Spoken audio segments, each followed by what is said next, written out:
Hey guys, what's up? This is Millie here, and today is the day I release my final video on Dubai from my travels over December and January. I know it feels very nostalgic. I mean, now a trip for me has become, planning for the trip, going on the trip, returning from the trip, looking at the photos, writing a blog, and uploading videos, of course. Blog is also coming up. But today is the last day for my Dubai video, and it's going to be me giving you a few tips if you are planning to go to Dubai. So I hope they help you in your upcoming travels to Dubai. But before I get started, Dubai is a very liberal city. Like, there's not a lot you need to worry about. And if you happen to be going on a girls trip, don't worry about it. It's a very safe city. So let's get started with all the tips. Tip number 1, the Dubai Metro.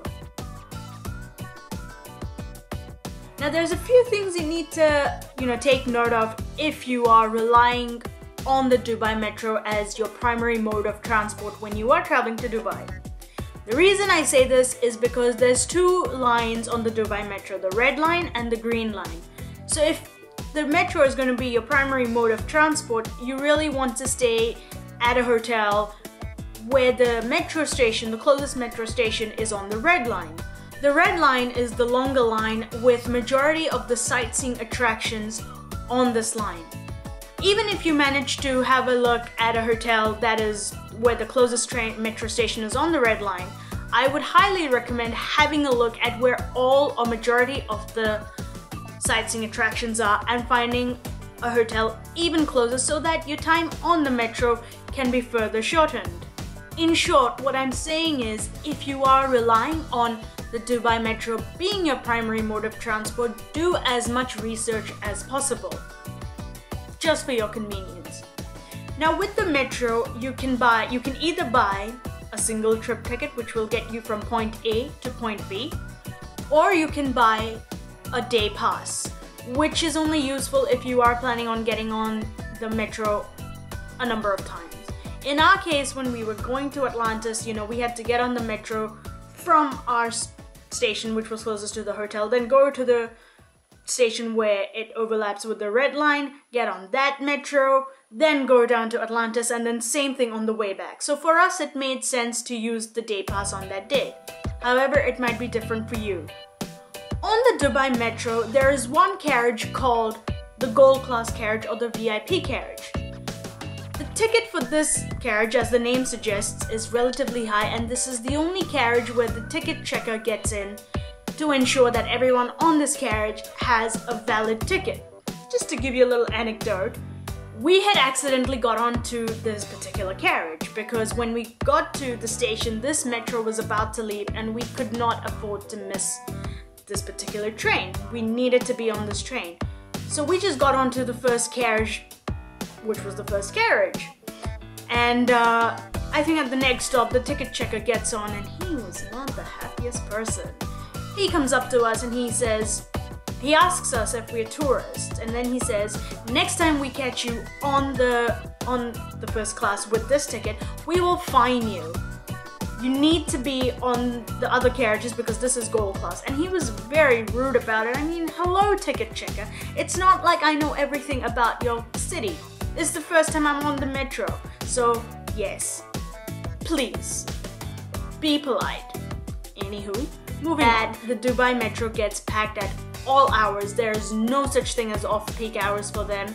And if you are someone who suffers from claustrophobia or you just don't like closed spaces, avoid the metro at all costs because it does get very stuffy. Tip number 2, tipping. If there was a country or a city or a general geographic region where you shouldn't tip, this would be that place. As per their culture, tipping is not allowed and it is considered very offensive. So please refrain from tipping. Just so you're aware, you will come across people who will indirectly ask you for tips. By all means, please refrain from tipping. Tip number 3, booking activities. If there are any activities that you want to do when in Dubai and you are interested in booking those, for example, the desert safari, I would highly recommend that you book that through your hotel. The reason I say this is because sometimes when you look at different activities online and you happen to book through them, there is a chance that the tour company might not turn up to your hotel for pickup without actually informing you. And you know, when you are looking forward to doing something and that happens, it just takes a toll. This actually happened with my brother. When he went to Dubai, he wanted to do the desert safari and he had pre-booked it online, hoping that, you know, the tour company would come and pick him up. But that did not happen and he had to forego his activity and he had to change his plans.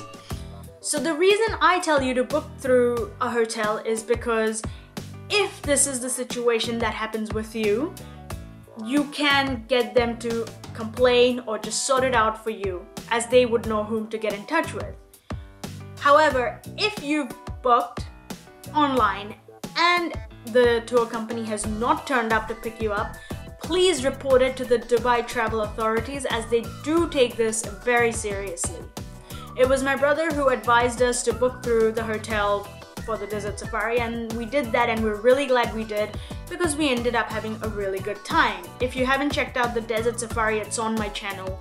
Have a look at it, you might like it. Tip number 4, the Dubai Shopping Festival.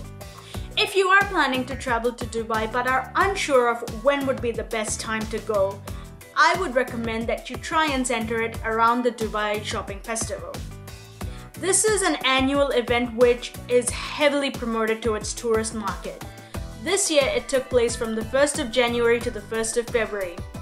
Shopping in Dubai is absolutely fun because they have so many stores, they have so much variety in what they offer, and of course during the Dubai Shopping Festival there's a lot of discounts and a lot of sale, and it's a shopping heaven. And if you do happen to go around that time, make sure you go to a few of the souks, which is the local market that is completely different to a mall, and you know, it gives you a really nice experience as well. The Dubai Mall and the Mall of the Emirates are two of the biggest malls over there that you literally need an entire day to spend at these malls if you decide to go. And both these malls have indoor ice skating rinks. How cool is that? Tip number 5, cabs. Dubai cabs are relatively cheap. Prior to our trip to Dubai, you know, we had thought we would rely on the metro to, you know, get around, and after having a really tiring experience going to and from Atlantis, we decided to just use cabs. Cabs are relatively cheap. The thing with Dubai cabs are that each cab has a GPS in it, and you just give them the address where you're going. There's no question of the shortest route or the longest route, they just follow the GPS. So this brings my travel tips to Dubai to an end. I hope they're useful to you. If you are planning to go to Dubai or know someone who's going to Dubai, share this video with them, it might help them. My social media links are in the description below in case you'd like to follow my journey and me in general. If you have any tips of your own, feel free to leave them in the comments below or on any of my social media channels. I love receiving them. Otherwise, I will catch you guys next week when I release my Golden Triangle documentary. I am so excited for it and I hope you guys love it as well.